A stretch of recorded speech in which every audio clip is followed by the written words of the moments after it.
Welcome to all, myself Dr. Kumar Nareen, Faculty of History. Today I am going to discuss some special aspects of history.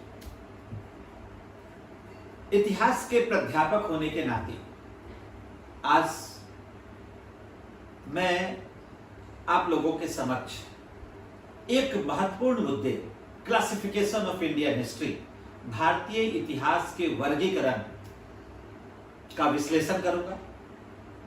जैसा कि आपको विदित है, कभी पूरे देश में लॉकडाउन चल रहा है और इस लॉकडाउन के कारण पूरे देश के जो शिक्षण संस्थान है, एजुकेशनल इंस्टीट्यूशंस है, वो बंद पड़े हैं।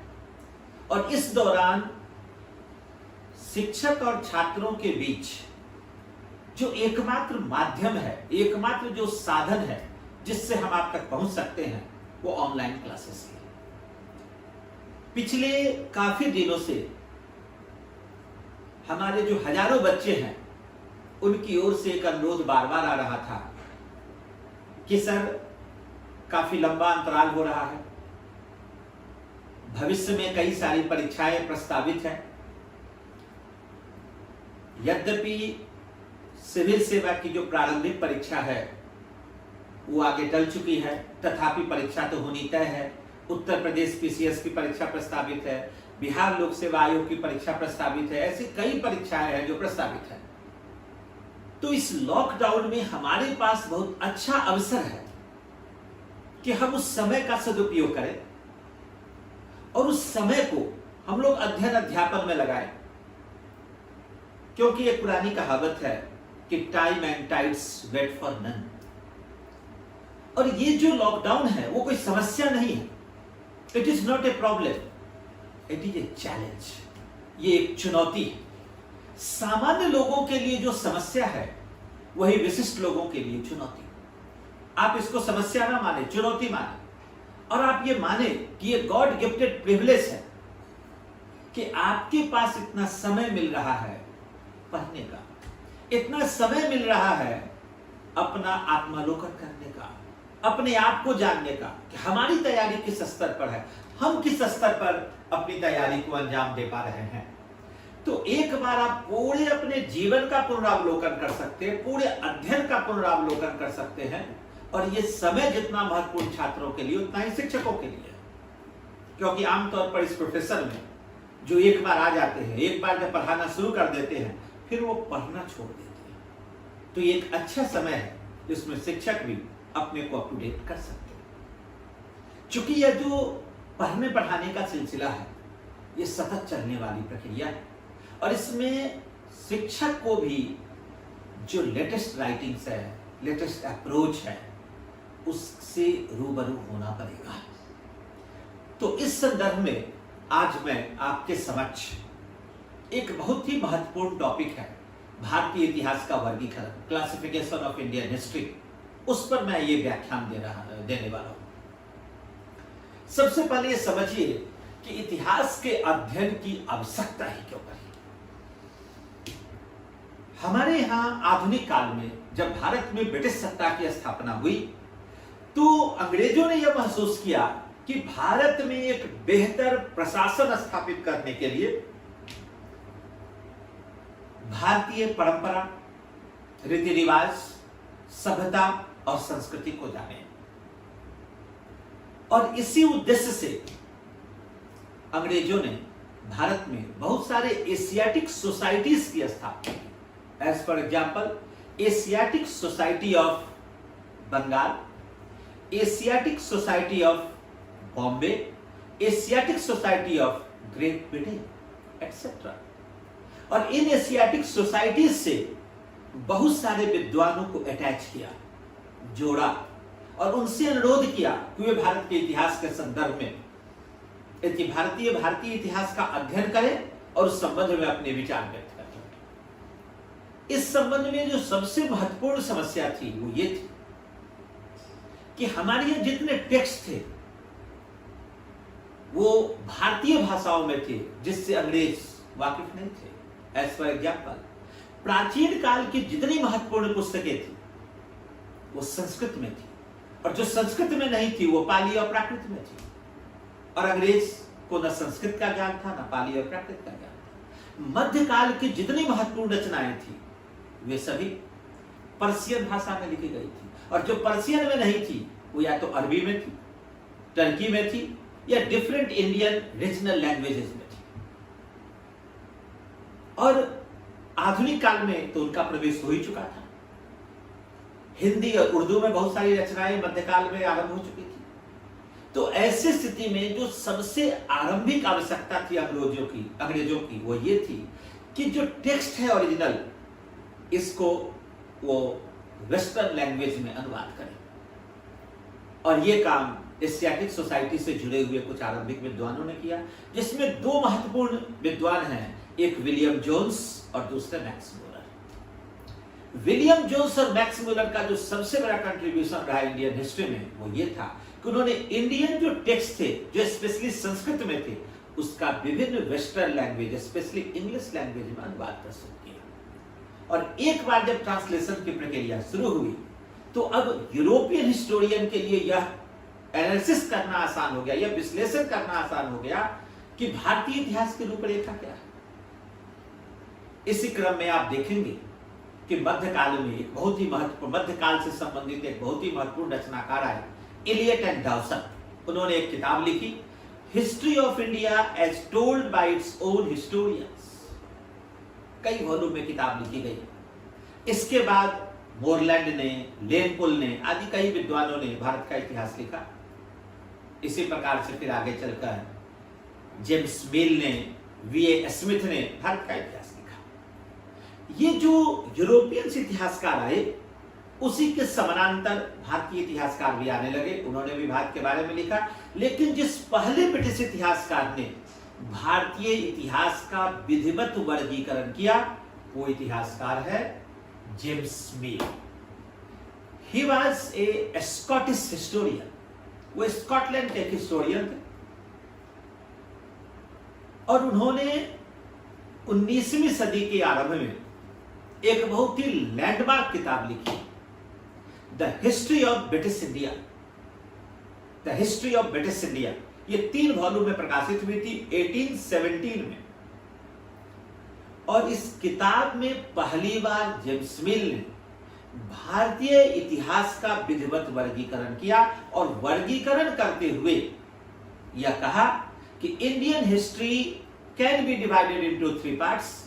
First one Hindu India, second one Muslim India, third one British India. Hindu India from earliest time to 1200 AD, Muslim India from 1200 AD to mid of the 18th century, and British India mid of the 18th century to onwards, from mid of the 18th century onwards। इस प्रकार James मिल ने भारतीय इतिहास का पहली बार विधिवत वर्गीकरण किया। सबसे पहले उन्होंने हिंदू भारत नामकरण किया। प्राचीन काल के उन्होंने हिंदू शब्द का प्रयोग किया। हिंदू इंडिया, हिंदू भारत आरंभिक काल से लेकर 1200 तक। इस संबंध में जेम्स मिल का यह मानना था कि प्राचीन भारत के जो अधिकांश बड़े शासक थे, अधिकांश जो महत्वपूर्ण और प्रसिद्ध शासक थे, वे सभी हिंदू धर्मावलंबी थे, हिंदू धर्म को संरक्षण प्रदान कर रहे थे, हिंदू धर्मशास्त्रों के आधार पर शासन कर रहे थे। अब फिर से सुने, 3 महत्वपूर्ण तर्क दिया कि अधिकांश महत्वपूर्ण और प्रसिद्ध शासक हिंदू थे। इन शासकों के शासन का आधार हिंदू धर्मशास्त्र था और इन्होंने हिंदू धर्म को संरक्षण प्रदान किया। दूसरा मुस्लिम इंडिया, मुस्लिम काल। इनका मानना था कि दिल्ली सल्तनत की स्थापना से भारत में मुस्लिम काल आरंभ होता, क्योंकि भारत में इस्लामिक सत्ता स्थापित हुई। दिल्ली सल्तनत 1206, राउंड फिगर में ले तो 1200 ऑनवर्ड्स। इस संबंध में जेम्स मिल का मानना था कि मध्यकाल के जो शासक वर्ग थे, जो डायनेस्टीज थी, वो इस्लामिक डायनेस्टीज थी। दूसरा, इन्होंने इस्लाम धर्म को संरक्षण प्रदान किया था। और तीसरा, इनके शासन का आधार इस्लामी धर्मशास्त्र थे। फिर इनका कहना है जहां से ब्रिटिश सत्ता की स्थापना हुई वो काल ब्रिटिश इंडिया है, और भारत में ब्रिटिश सत्ता का आरंभ mid of the 18th century से माना जाता है, 18वीं शताब्दी के मध्य से। अब ये समय कुछ विद्वानों ने 1840 निर्धारित किया है, 1740 निर्धारित किया है, जबकि ज्यादातर विद्वान ने 1757 को एक लैंडमार्क माना है, द बैटल ऑफ प्लासी। 1757 को लैंडमार्क माना है, और 1757 ऑनवर्ड भारत में ब्रिटिश सत्ता की स्थापना मानी जाती है। यहां से इनका मानना है कि ये ब्रिटिश इंडिया का काल है। तो ये जो क्लासिफिकेशन है, that classification is known as traditional classification given by James Mill, a British historian, and he given this classification in the beginning of the 19th century, and that classification was based on religion or sect. यह जो वर्गीकरण था यह धर्म या संप्रदाय पर आधारित था, क्योंकि इन्होंने हिंदू इंडिया और मुस्लिम इंडिया जैसे शब्दावली का प्रयोग किया। That's why this classification is also known as communal classification. इसीलिए इस वर्गीकरण को सांप्रदायिक वर्गीकरण भी कहा जाता है। अब सवाल यह उठता है कि क्या जेम्स मिल ने जो यह वर्गीकरण दिया वो सही था? अब इस संबंध में जहां तक भारतीय विद्वानों का मानना है, भारत में इन ब्रिटिश इतिहासकारों के समानांतर भारतीय इतिहासकारों की एक नई पीढ़ी सामने आई, और इन्होंने इन ब्रिटिश इतिहासकारों का काउंटर करना शुरू कर दिया, और भारतीय इतिहासकारों ने मजबूती से अपना पक्ष रखते हुए जेम्स मिल के एक एक विचारों का खंडन प्रस्तुत किया। अब जेम्स मिल की विचारधारा में कि क्या आलोचना हुई वो मैं आपसे चर्चा करता हूं। अब ध्यान से सुनेंगे, एक एक पॉइंट मैं आपसे बताता हूं। पहला जो पॉइंट इन्होंने रखा कि प्राचीन भारत के अधिकांश प्रसिद्ध और महत्वपूर्ण शासक हिंदू धर्म के संरक्षक नहीं थे। आप देखेंगे कि प्राचीन काल के जितने महत्वपूर्ण शासक थे उसमें किसी ने हिंदू धर्म, उस समय इसको हिंदू धर्म नहीं, अगर it is better to say Brahmanical notion, Brahmanical religion, जो ब्राह्मण धर्म था उसको संरक्षण नहीं दिया। As for example Chandragupta Maurya जैन धर्म को संरक्षण दिया, बिंदुसार आजीवक संपदा, सम्राट अशोक बौद्ध धर्म, कलिंग राज खारवेल जैन धर्म, कुषाण शासक कनिष्क बौद्ध धर्म, कन्नौज के शासक हर्षवर्धन बौद्ध धर्म, एटसेट्रा। प्राचीन काल के जितने लीजेंडरी कैरेक्टर, जितने लीजेंडरी एम्परर हैं, किसी ने ब्राह्मण धर्म को संरक्षण नहीं दिया। एक दूसरे पॉइंट पर लेते हैं, प्राचीन काल के शासकों के शासन का आधार हिंदू धर्मशास्त्र नहीं था। हिंदू धर्मशास्त्र का मतलब स्मृतियां। स्मृतियां क्या है? इसमें कानून है, सिविल और फौजदारी कानून है, उनको धर्मशास्त्र कहा जाता है। भारत में कुल 36 स्मृतियों की रचना की गई। इसमें पहली और सबसे महत्वपूर्ण स्मृति है मनुस्मृति। इसकी रचना 200 BC टू 200 AD के बीच की गई थी, यानी कि लगभग 400 वर्षों में इसकी रचना हुई थी। यह सबसे पहला और यह सबसे प्राचीन और सबसे महत्वपूर्ण स्मृति है। अब मनुस्मृति, नारद स्मृति, कात्यायन स्मृति, याज्ञवल्क्य स्मृति, बहुत सारी स्मृतियों की रचना हुई। अब इस स्मृतियों में जो कुछ कहा गया उसका सैद्धांतिक महत्व हो सकता था, लेकिन व्यावहारिक महत्व नहीं था। और भारत में कोई भी शासक मनुस्मृति पर शासन नहीं कर सकता। उदाहरण के लिए मनुस्मृति में लिखा है कि ब्राह्मणों के 6 कर्तव्य हैं: अध्ययन, अध्यापन, यज्ञ करना, यज्ञ कराना, दान लेना, दान देना। ये 6 कर्तव्य हैं। इसमें कहीं भी शासन शामिल नहीं है। जबकि हमारे पास ऐसे उदाहरण हैं कि प्राचीन काल में अनेक ब्राह्मण वंशावलियों ने भी शासन किए, जैसे शुंग वंश, कण्व वंश, सातवाहन वंश, मौखड़ी वंश एटसेट्रा।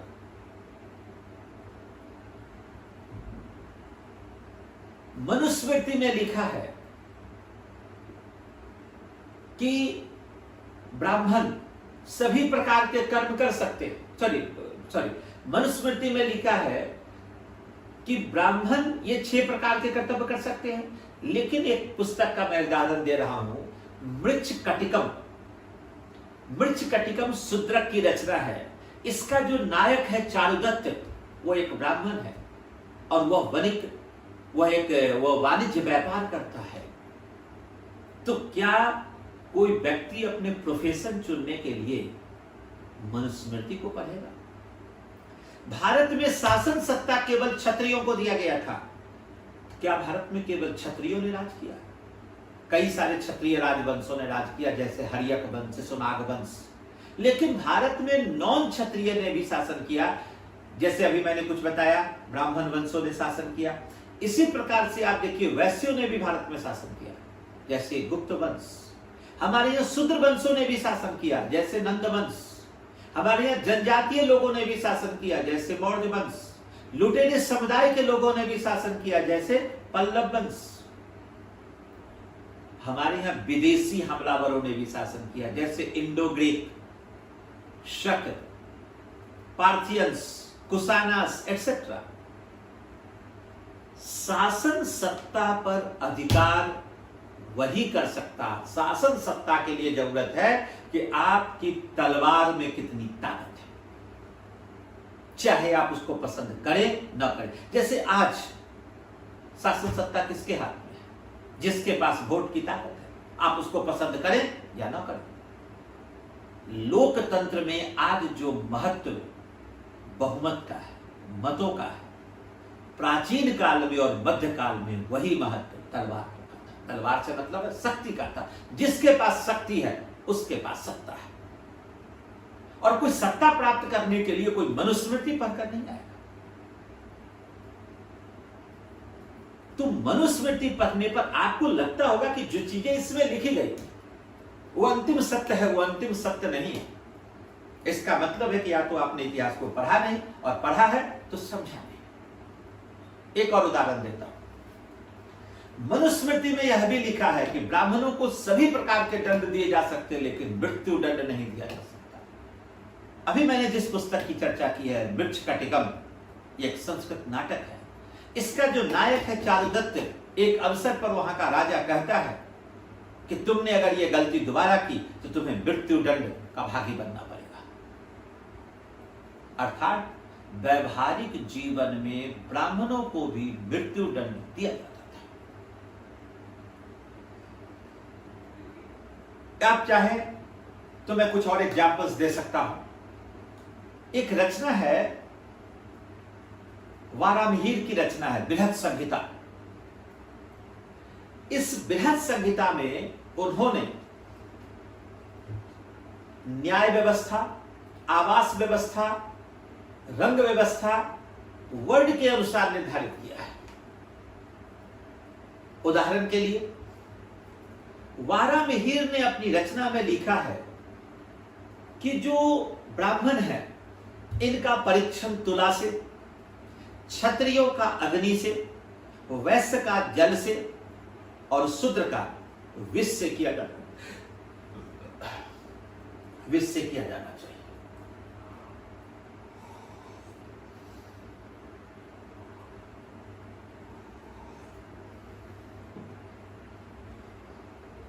विष से किया जाना चाहिए।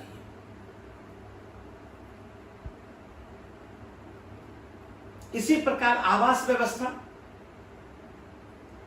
ब्राह्मणों के मकान में 5 कमरे होने चाहिए, क्षत्रियों में 4, वैश्य में 3, शूद्र में 2, यानी कि मिनिमम 2 BHK सबको प्रोवाइड किया। इसी प्रकार वस्त्र के लिए रंग, उन्होंने हर वस्त्र के रंग भी निर्धारित किया कि ब्राह्मणों का वस्त्र श्वेत, क्षत्रियों का लाल, वैश्य का पीला और शूद्र का काला होना चाहिए। अब आप खुद सोचकर बताएं, अपने कॉमन सेंस का प्रयोग करें कि क्या प्राचीन भारत में दंड विधान, आवास व्यवस्था या वस्त्र का चयन क्या इस आधार पर होता था कि वारा मिहिर ने क्या प्रावधान रखा, वह संहिता में क्या लिखा? आप खुद सोचिए कि अब तक जो आपने वस्त्र पहन रखे हैं या अब तक जो पहना होगा आपने, तो क्या आपने पहले पुस्तक पढ़कर किया? सैद्धांतिक बातें और व्यवहारिक बातों में फर्क होता है। लंदन में बैठा हुआ जेम्स मिल जो कभी हिंदुस्तान नहीं आया, उसने भारतीय धर्म पुस्तकों का अध्ययन किया, भारतीय ग्रंथों का अध्ययन किया और उसकी सैद्धांतिक को ही व्यवहारिक बात मानकर इतिहास लिख दिया। और यही कारण है कि इतिहास के बारे में उन्होंने कई सारे अपने हाइपोथेसिस बना दिए, एक अपना परसेप्शन बना दिया। चूंकि वो रूलिंग क्लास के लोग थे, हम रूल्ड क्लास के लोग थे, उस समय हम लोग रूल्ड थे, तो शासक वर्ग ने अपनी अवधारणाओं को हमारे ऊपर थोप दिया। इस प्रकार से कई और पॉइंट्स आप इसमें लिख सकते हैं। एक और बात आप देखें कि प्राचीन काल में किसी भी धर्म पुस्तक में उस समय के धर्म के लिए हिंदू धर्म शब्द का प्रयोग नहीं किया गया है।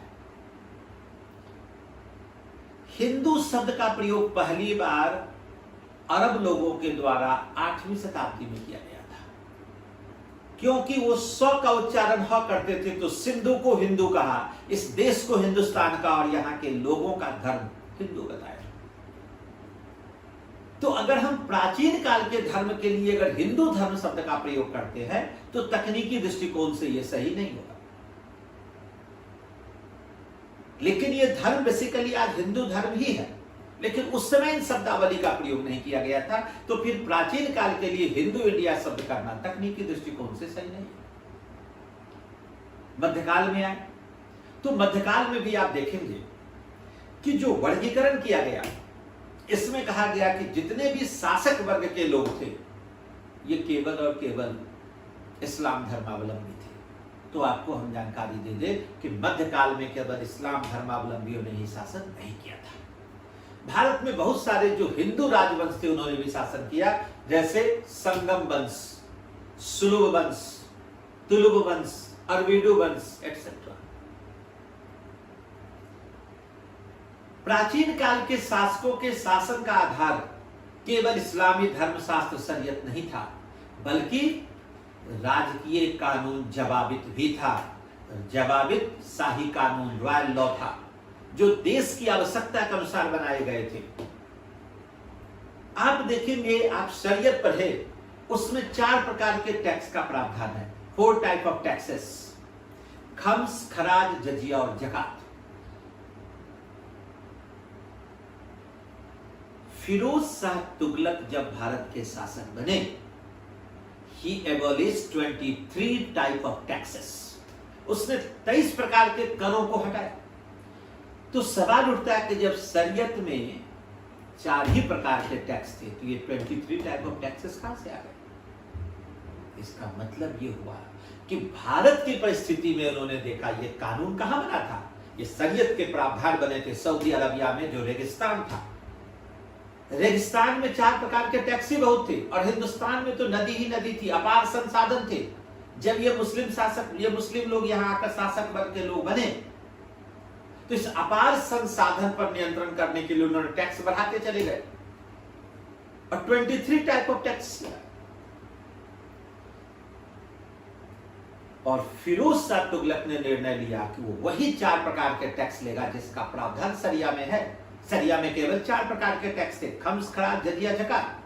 लेकिन इरिगेशन में इतना पैसा खर्च हुआ, अनेक नहरें बनवाया फिरोज शाह तुगलक ने, इतने अधिक पैसे खर्च हुए कि इन्हों आवश्यकता पड़ी कि एक और टैक्स लगाना। फिर इरिगेशन टैक्स लगाया, जो सुर्स के नाम से जाना जाता है, उलेमा वर्ग की सहमति से लगाया।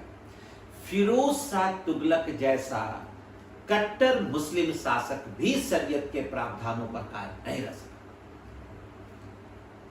इसके अलावा एक बात और देखो, शरीयत में प्रावधान है कि जो खराज है, लैंड टैक्स है, वो मैक्सिमम 50% लिया जा सकता है। आप देखेंगे कि भारत में नॉर्मली जो इस्लामिक शासक वर्ग के लोग थे वो 1/3 1/3 लिया उन्होंने, केवल 2 को छोड़कर, अलाउद्दीन खिलजी और मोहम्मद बिन तुगलक। अलाउद्दीन ने इसके ऊपर भी बहुत सारे टैक्स लगा दिए, घड़ी, करी, चरी एक्सेट्रा को जो 30% के आसपास है, अलाउद्दीन ने लगभग 80% टैक्स वसूला। क्या यह शरीयत के अनुरूप था? बेसिकली क्या है कि जिन लोगों ने इतिहास लिखा, जिन लोगों ने अरब में इनिशिएट किया, वो एक तो भारतीय परंपरा को नहीं समझ पाए, दूसरी ओर इस्लामिक परंपरा को नहीं समझ पाए, इस्लामिक धर्म का अध्ययन नहीं किया, उन्होंने इतिहास को तोड़ मरोड़ कर हमारे समक्ष प्रस्तुत कर दिया।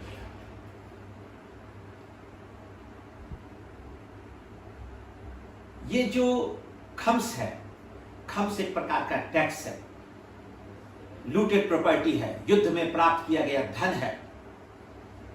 ये जो लूटेड प्रॉपर्टी है, इसको बंटवारा का एक नियम बनाया गया था कि शासक और उसके शासित, शासक या उसके अमीर वर्ग या शासक या उसके सैनिक के बीच इसका बंटवारा एक खास रेशियो से होना था, 4/5 and 1/5, 80% and 20%। 80% अधीनस्थ को दिया जाना था और 20% शासक को मिलना था। लेकिन अलाउद्दीन खिलजी ने इस रेशियो को पलट दिया और उसने 80% अपने खाते में रख लिया और 20% अपने अधीनस्थों में बांट दिया, जो शरीयत के प्रावधान का सीधा उल्लंघन था। जब इस पर उलेमा वर्ग ने ऑब्जेक्ट किया तो अलाउद्दीन ने उत्तर दिया कि मुझे नहीं पता कि क्या शरीयत के अनुरूप है और क्या नहीं है, लेकिन मुझे इतना पता है कि क्या राज्य के हित में है और क्या राज्य के हित में नहीं। अलाउद्दीन ने ऐसा क्यों किया? क्योंकि अलाउद्दीन को पता था कि धन के कारण अगर अमीर वर्ग संपन्न हो जाएंगे तो धन के कारण ये शासक की हत्या कर सकते। आखिर अलाउद्दीन को यह आत्मज्ञान कैसे मिला कि धन के कारण शासक की हत्या की जा सकती है? वस्तुतः अलाउद्दीन जब करा मणिपुर का गवर्नर था, वर्तमान का इलाहाबाद का गवर्नर था, तो उसने इसी धन के लिए अपने चाचा, जो रिश्ते में उसके ससुर भी थे, उसकी हत्या कर दी थी। तो धन के कारण शासक की हत्या हो सकती थी, इसलिए उसने अमीर वर्ग को नियंत्रित करने के लिए 80% अपने खजाने में डलवाया, 20% बंटवा दिया। तो आप देखेंगे कि इतिहास में जिस प्रकार से ब्रिटिश इतिहासकारों ने चीजों को, तथ्य को रखा, वो पूरा मैनिपुलेटेड फैक्ट्स है, तोड़ मरोड़ कर प्रस्तुत किया गया है। इनका यह मानना था कि जो वर्तमान काल है, जो ब्रिटिश काल था, उसके पहले भारत में बड़े पैमाने पर धर्मांतरण हुए। अब ब्रिटिश पीरियड जब भारत में स्थापित हुआ तो उसी के साथ साथ भारत में ब्रिटिश सत्ता की स्थापना के साथ क्रिश्चियन मिशनरीज भी भारत आ गए और क्रिश्चियन मिशनरीज ने भारत के ट्राइबल बेल्ट को टारगेट में लिया। चूंकि जो मुख्य धारा के लोग थे वो तो हिंदू या इस्लाम मानते थे, उनके धर्मांतरण की संभावना कम थी, तो इन्होंने जनजातीय क्षेत्र में चले गए और जनजातीय क्षेत्र में इन्होंने हॉस्पिटल्स खोले, स्कूल्स खोले, लोगों को एम्प्लॉयमेंट दिया। स्वास्थ्य, शिक्षा और रोजगार के नाम पर बड़े पैमाने पर धर्मांतरण हुए। आज हिंदुस्तान में हिंदू और मुसलमान के बाद तीसरी बड़ी संख्या ईसाइयों की ही है। तो क्या ये ईसाई ब्रिटेन से आए थे, जर्मनी से आए थे, स्कॉटलैंड से आए थे? नहीं, ये सब इंडियंस हैं।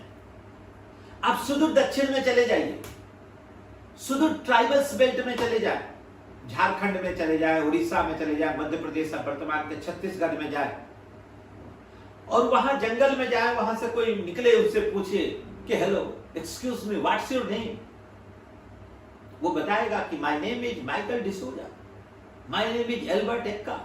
ये जंगल में मंगल कहां से हो गया? जंगल में कहां से माइकल डिसोजा और एल्बर्ट एक्का आए? They all are Indians, they are converted Christians, ये कन्वर्टेड क्रिश्चियंस है। और जो धर्मांतरण उन्होंने करवाया उनके काल में जो हुए, इस धर्मांतरण को जस्टिफाई करने के लिए उन्होंने एक कानून भी बनाया था, रिलीजियस डिसेबिलिटीज एक्ट 1850, धार्मिक अयोग्यता अधिनियम 1850। अर्थात जो धर्मांतरित हो रहे हैं उनको संपत्ति संबंधी सुरक्षा प्रदान किया जाए। इस संपत्ति संबंधी सुरक्षा प्रदान करने के लिए ऐसा किया गया। और सबसे बड़ी बात कि इतिहास का वर्गीकरण का आधार क्या होना चाहिए? वर्गीकरण प्रवृत्तियों के आधार पर होता है। प्रवृत्ति क्या है उस समय की, न कि संप्रदाय के आधार पर किया जाना चाहिए।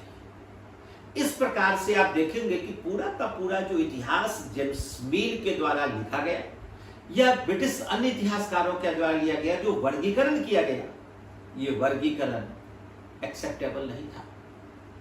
That's why Indian historian not accepted that classification.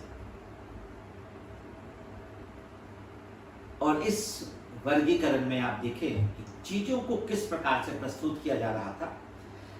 जैसे एक वी.ए. स्मिथ इतिहासकार हैं, वो लिखते हैं, एक तो आप समझिए कि उनकी किताब में उन्होंने सिकंदर के आक्रमण को काफी विस्तार से जगह दिया। लगभग 1/3 किताब सिकंदर के आक्रमण से भरे पड़े हैं। भारतीय इतिहास में सिकंदर के आक्रमण का कोई विशेष महत्व नहीं है, हमारे यहाँ के सोर्सेस में उसको विशेष महत्व ही नहीं दिया गया। वी.ए. स्मिथ लिखते हैं कि पूरे हिंदुस्तान पर सिकंदर की सत्ता कायम हुई थी, जबकि वास्तविकता में सिकंदर केवल पंजाब पर नियंत्रण कर पाया था, वो भी 19 मंथ्स 19 महीने के लंबे अंतराल में, और वो भी तब जबकि पंजाब में कोई बड़ा शासक वर्ग नहीं था। और उस वक्त भारत की सबसे बड़ी सत्ता मगध में थी, और जिनकी सैन्य शक्ति की बात सुनकर उनकी सेना पंजाब से यूटर्न मारकर वापस गई थी। और आगे चलकर इसी सिकंदर के सेनापति सेल्यूकस निकेटर को चंद्रगुप्त मौर्य ने पंजाब में पराजित किया था। तो हमारे इतिहास में सिकंदर या यूनानियों का उतना महत्व नहीं है, उतने बड़े विजेता नहीं थे जितना उनको दिखाया गया है। क्यों दिखाया गया? विदेशी आक्रमण को बढ़ चढ़कर दिखाया गया ताकि भारतीय शासकों को डिमोरलाइज किया जा सके। एक बहुत बड़े योद्धा विजेता थे समुद्रगुप्त, प्रयाग प्रशस्ति में उनके विजयों का उल्लेख है। तो वी.ए. स्मिथ ने लिखा कि he was an Indian Napoleon, वह एक भारतीय नेपोलियन था। अब फर्ज कीजिए कि अगर कोई भारतीय इतिहासकार ये इतिहास लिखता, अगर मैं लिखता इतिहास, तो मैं यह लिखता कि नेपोलियन यूरोपीय समुद्रगुप्त था। इसी प्रकार ब्रिटिश इतिहासकार ने कालिदास के बारे में लिखा है कि भारतीय शेक्सपियर थे। अगर ये इतिहास मैं पहले लिखता तो मैं लिखता कि ये शेक्सपियर यूरोपीय कालिदास है। उन्होंने अपनी अवधारणाएं हम पर थोपी, अपना कॉन्सेप्ट, अपना हाइपोथेसिस, एक प्रीकंसीव माइंड से भारत का इतिहास लिखा। किसी भी दृष्टिकोण से भारत में यह धार्मिक वर्गीकरण नहीं था, सांप्रदायिक वर्गीकरण नहीं था। और भारत में जो सांप्रदायिकता है, इसका उदय आधुनिक काल में हुआ है, इसका प्राचीन और मध्यकाल से कोई संबंध नहीं है। और सांप्रदायिकता का संबंध सीधे सीधी पूंजीवादी अवधारणा से। प्राचीन काल और मध्यकाल में सांप्रदायिकता जैसी चीजें नहीं थी। धार्मिक संघर्ष जरूर थी, संघर्ष थे, सांप्रदायिकता नहीं थी। मैं किसी और व्याख्यान में मैं आपको इसकी डिटेल बताऊंगा कि ये क्या होता है। सांप्रदायिकता को मैं परिभाषित करूंगा और भारत में इसके उदय और विकास पर चर्चा करूंगा। लेकिन इतनी बात तय है कि जेम्स मिल का यह वर्गीकरण किसी भी प्रकार से स्वीकार करने योग्य नहीं है कि भारतीय इतिहास को हिंदू इंडिया, मुस्लिम इंडिया या ब्रिटिश इंडिया में विभाजित किया जाए। इस वर्गीकरण पर भारतीय इतिहासकारों ने समय समय पर इसका खंडन किया, आलोचना किया। आधुनिक काल में विशेष रूप से आजादी के पश्चात जब काफी बृहद स्तर पर रिसर्च शुरू हुए, शोध संस्थान शोध रिसर्च किए गए, तो अनेक भारतीय विद्वानों ने इस वर्गीकरण पर प्रहार किया, जिसमें प्रमुख नाम पर मैं आपकी चर्चा करना चाहूंगा। उनका नाम है प्रोफेसर रामशरण शर्मा। ये पटना विश्वविद्यालय के इतिहास के प्राध्यापक थे और उन्होंने एक किताब लिखी, इंडियन फ्यूडलिज्म, पब्लिश्ड इन 1965। एक लैंडमार्क बुक है यह, आर.एस. शर्मा की किताब इंडियन फ्यूडलिज्म। इस इंडियन फ्यूडलिज्म पुस्तक में, भारतीय सामंतवाद किताब में पहली बार उन्होंने सामंतवाद की अवधारणा भारतीय संदर्भ में प्रस्तुत किया। अब इस सामंतवाद को लेकर एक बड़ा सा डिबेट छिड़ गया, पहले राष्ट्रीय स्तर पर फिर अंतरराष्ट्रीय स्तर पर, कि क्या भारत में सामंतवाद था। जेएनयू के प्रोफेसर हरवंश मुखिया ने इसका प्रतिवाद किया, फिर अनेक सारे प्रोफेसर जुड़े, जैसे हरवंश मुखिया के अलावा सुविरा जायसवाल, वीएनएस यादव, नोबुरु करिश्मा, डीएन झा, प्रोफेसर सेमाली एटसेट्रा। फिर हार्वर्ड और कैम्ब्रिज के विद्वान भी जुड़े, जैसे बर्टन स्टाइन एटसेट्रा। इन सारे विद्वान इस पर आ गए कि क्या भारत में सामंतवाद थी या नहीं थी। दिक्कत यह था कि यूरोप में वैसल शब्द का प्रयोग था, फीफ शब्द का प्रयोग था, हिंदुस्तान में ऐसे शब्द नहीं थे। इस दुविधा के कारण भारतीय विद्वानों ने आरंभ में इसको एक्सेप्ट नहीं किया,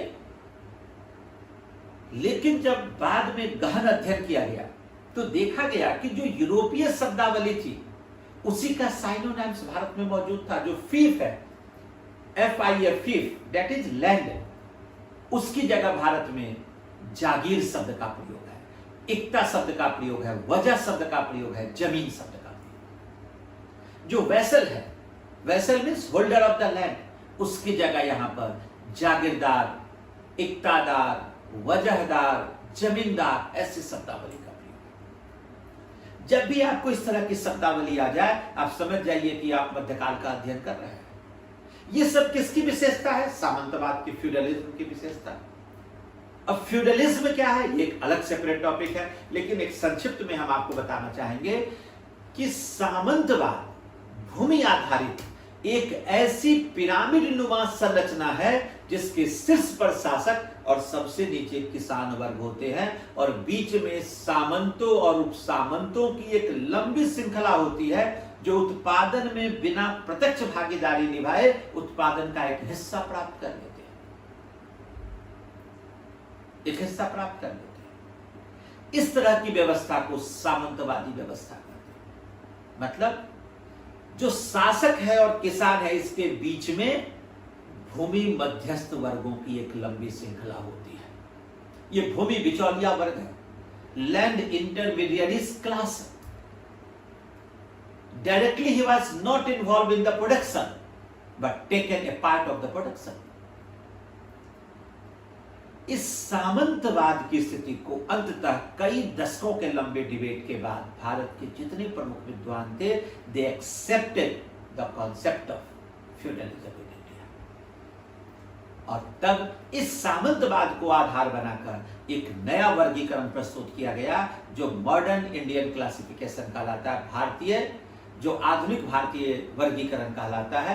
इस वर्गीकरण में भारतीय इतिहास को 3 भागों में बांटा गया, जैसे पहले 3 थे अभी भी रहे, लेकिन परिवर्तन क्या आया? एक तो नोमेनक्लेचर में, नाम में, नामकरण में परिवर्तन आ गया, दूसरा उसके अवधि में परिवर्तन आ गया। इस सामंतवाद के आधार पर भारतीय इतिहास को 3 भागों में बांटा गया, ancient India, medieval India, modern India. जो एंशिएंट इंडिया, एक तो आप देख ले कि इस नाम में सेकुलरिज्म आ गया, इसमें कहीं कोई कॉमनल नाम नहीं है। प्राचीन भारत, मध्यकालीन भारत और आधुनिक भारत। प्राचीन काल से मतलब है यहां पर कि बिफोर फ्यूडलिज्म, सामंतवाद से पूर्व का काल प्राचीन काल कहलाए। मिडिवल इंडिया जो सामंतवाद का काल है, जहां से सामंतवाद शुरू होता है और जहां तक सामंतवाद होता है, मध्यकाल। और आफ्टर फ्यूडलिज्म, सामंतवाद के बाद का काल, आधुनिक काल कहलाए। अब सवाल उठता है कि इसका टाइम फ्रेम क्या होगा? तो जेम्स मिल ने 1200 को लैंडमार्क माना था जहां से इस्लामिक सत्ता स्थापित हुई, लेकिन अब आधार क्या है? सामंतवाद। तो माना जाता है कि भारत में हर्षवर्धन की मृत्यु के लगभग 100 वर्ष के बाद भारत में सामंतवाद की स्थिति आरंभ होती है। हर्षवर्धन की मृत्यु कब होती है? 647 एडी, राउंड फिगर में ले तो 650, 100 वर्ष बाद दे दे 750, 750 ईस्वी तक। आरंभिक काल से लेकर 750 ईस्वी तक का जो काल है यह प्राचीन काल कहलाता है, mid of the 8th century. यहां से सामंतवादी व्यवस्था शुरू हो जाते हैं। तो mid of the 18th century to mid of the 18th century, 8वीं सदी के मध्य से 18वीं सदी के मध्य का जो काल है यह मध्यकाल कहलाता है। और 18वीं शताब्दी के मध्य से आगे ऑनवर्ड्स आधुनिक काल कहलाता है। नॉर्मली आधुनिक काल 1947 तक माना जाता, अब इसकी तिथि को और आगे बढ़ा दिया गया है जो 1964 तक वर्तमान में कंसीडर किया गया।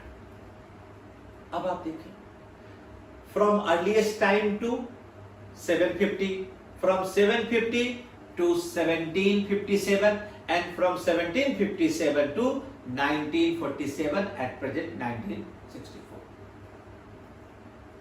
अब सवाल यह उठता है कि जैसे हमने 750 हर्षवर्धन से लिया कि 100 वर्ष के बाद सामंतवादी प्रवृत्ति, उसी प्रकार से देखे कि बैटल ऑफ पलासी को ही हमने डिमार्केशन लाइन के रूप में क्यों लिया। तो ये जो बैटल ऑफ पलासी है ये 23 जून 1757 को हुआ था। ये सब चीजें हैं, आप जानते होंगे। 23 जून 1750 से। तो इसका मतलब ये हुआ कि 22 जून को जो रात में सोए थे वो मध्यकाल में थे और सुबह सुबह जब उठे होंगे तो आधुनिक काल में आ गए। ऐसा नहीं होता। यह एक सुविधाजनक विभाजन है, एक लैंडमार्क के रूप में इसलिए गया because the battle of Plassey was not a battle between two forces, but it was the battle between the two systems. The Nawab of Bengal was the representative of feudal mode of production and the East India Company was the representative of capitalistic mode of production. Plassey की लड़ाई महज दो शक्तियों के बीच की लड़ाई नहीं थी, बल्कि दो व्यवस्थाओं के बीच की भी लड़ाई थी। इसमें से जहां बंगाल का नवाब या बंगाल की शक्ति सामंतवादी व्यवस्था को प्रतिनिधित्व कर रहा था, वहीं पर ईस्ट इंडिया कंपनी पूंजीवादी व्यवस्था का प्रतिनिधित्व कर रहा था। यह सामंतवाद और पूंजीवाद के बीच की लड़ाई थी। तो सामंतवाद से पूंजीवाद में जो ट्रांसफर है वो रातों रात नहीं हुआ, लेकिन प्रक्रिया यहां से शुरू हो गई। After the battle of Plassey a new Bengal state emerged which was not only the plundered state but also the sponsored state. क्योंकि इस लड़ाई के बाद जो बंगाल का राज्य उभरा वह न केवल एक लूटा हुआ राज्य था बल्कि एक प्रायोजित राज्य भी था। यहां से प्रक्रिया परिवर्तन की शुरू हो गई। बंगाल की लूट का सिलसिला पलासी की लड़ाई से शुरू हुई और एक बार जब यह लूट का सिलसिला शुरू हुआ तो भारत की आजादी तक चलता रहा। भारत की आजादी तक चलता रहा। और आप देखिए कि 1770 में बंगाल में भयंकर अकाल पड़े थे जिसमें लगभग 1/3 आबादी समाप्त हो गई थी। और आगे चलकर during the quit India movement in 1943 Bengal में फिर एक भयंकर अकाल पड़ा जिसमें वहां की 30 लाख की आबादी समाप्त हुई थी। जितना ज्यादा एक्सप्लॉयटेशन बंगाल का हुआ भारत की किसी अन्य राज्य का नहीं। तो बंगाल एक डिमार्केशन लाइन है। Plassey, battle of Plassey demarcation line, और यहीं से ईस्ट इंडिया कंपनी राइज करती है। And after that a new administrative system was introduced in India. As for example, civil services was introduced in India, police system was introduced in India, modern judicial system was introduced in India, modern education system was introduced in India, so many new system was introduced in India. और इन सब के बीच एक नई economy की phenomena भी आ गई। अब तक जो भारत के शासक वर्ग थे इसमें कुछ विदेशी भी थे। मुगल भी भारत आए थे तो विदेशी ही थे, लुटेरे ही थे। लेकिन एक बार जब हिंदुस्तान में आ गए तो फिर यहीं पर वो हिंदुस्तान की सरजमी को ही अपना मुल्क मान लिया, फिर यहीं सेटल कर गए, फिर गए नहीं यहां से। और जो पैसा उन्होंने लिया वो जो टैक्स के रूप में वसूला वो फिर भारत में ही खर्च कर दिया। तो भारत में ही धन का रोटेशन बना रहा, भारत की समृद्धि बनी रही। लेकिन अब जिस सत्ता ने काम किया है, अब जिस सत्ता का नियंत्रण हुआ, ब्रिटिश सत्ता का, वो एक ऐसे स्पंज की तरह काम कर रहा था जो हुगली नदी के तट से संसाधनों को खींचता था और टेम्स नदी के मुहाने पर निचोड़ देता था। मतलब कलकत्ता टू लंदन, ये जो संसाधन थे भारत के, वो धीरे धीरे संसाधन सब ब्रिटेन चले गए। This process is known as the drain of wealth, propounded by Dadabhai Naoroji in his book Poverty and Un-British Rule in India, published in 1901 in London। तो बेसिकली आप देखिएगा कि ये जो वर्गीकरण है, क्लासिफिकेशन, हम उस जेम्स मिल के वर्गीकरण का पूरी तरह खंडन करते हैं, इसको स्वीकार्य नहीं है। और हम इस नए वर्गीकरण को लेते हैं जो सामंतवाद पर आधारित है, जिसमें एंशिएंट इंडिया, मिडिवल इंडिया और मॉडर्न इंडिया जैसे शब्दावली का हम प्रयोग करते हैं। मुझे लगता है कि आपको एक कॉन्सेप्ट डेवलप किया होगा कि ये नामकरण क्यों किया गया। और ये जो नामकरण था एंशिएंट, ये हमने वर्ल्ड हिस्ट्री से लिया, विश्व इतिहास में इसी शब्दावली का प्रयोग किया गया है। और विश्व इतिहास का भी वर्गीकरण सामंतवाद के आधार पर ही किया गया। तो ये शब्दावली और चीजें वहीं से ली गई। और इस शब्दावली में एक सापेक्षिक शब्दावली है जिससे हम भारत के इतिहास का अध्ययन करते हैं। लेकिन आमतौर पर ये जो जेम्स मिल का वर्गीकरण है, इसका सबसे नकारात्मक प्रभाव ये पड़ा कि आगे चलकर जब टू नेशन थ्योरी का प्रतिपादन किया गया, जब द्विराष्ट्र सिद्धांत आया, तो जेम्स मिल के इस वर्गीकरण ने उस द्विराष्ट्र सिद्धांत को ऐतिहासिक आधार प्रदान किया, हिस्टोरिकल बैकग्राउंड दिया, हिस्टोरिकल जस्टिफिकेशन दिया। इस जेम्स मिल के वर्गीकरण का सबसे बड़ा नुकसान भारत को यह हुआ कि भारत में सांप्रदायिकता को ताकत मिली और इसी आधार पर आगे चलकर भारत का विभाजन भी हुआ। तो भारत को आजादी के साथ साथ विभाजन की त्रासदी भी झेलनी पड़ी। ये एक अलग मुद्दा है, इसकी चर्चा हम लोग अलग से करेंगे कि किन परिस्थितियों में हमारे देश को आजादी मिली, किन परिस्थितियों में ये विभाजन हुआ। एक इसमें महत्वपूर्ण बात मैं आपसे चर्चा करना चाहूंगा कि इंडिया और चाइना, आप उसको तुलना करके देखें, क्योंकि मेरा जो रिसर्च है मेरा इसी इंडिया और चाइना पर है, गांधी और माओ पर मैंने रिसर्च किया है, मेरा जो पीएचडी थीसिस है वो इसी मुद्दे पर है। तो इस पे एक बात है जो हमने अपने थीसिस में कंक्लूड किया था, वो मैं आपसे भी शेयर करना चाहूंगा कि India accepted partition to avoid civil war and China accepted civil war to avoid partition. Bharat ने विभाजन इसलिए स्वीकार कर लिया था क्योंकि वह गृहयुद्ध को टालना चाहता था, और चीन ने गृहयुद्ध इसलिए स्वीकार कर लिया क्योंकि वह विभाजन को टालना चाहता था। जय हिंद, जय भारत।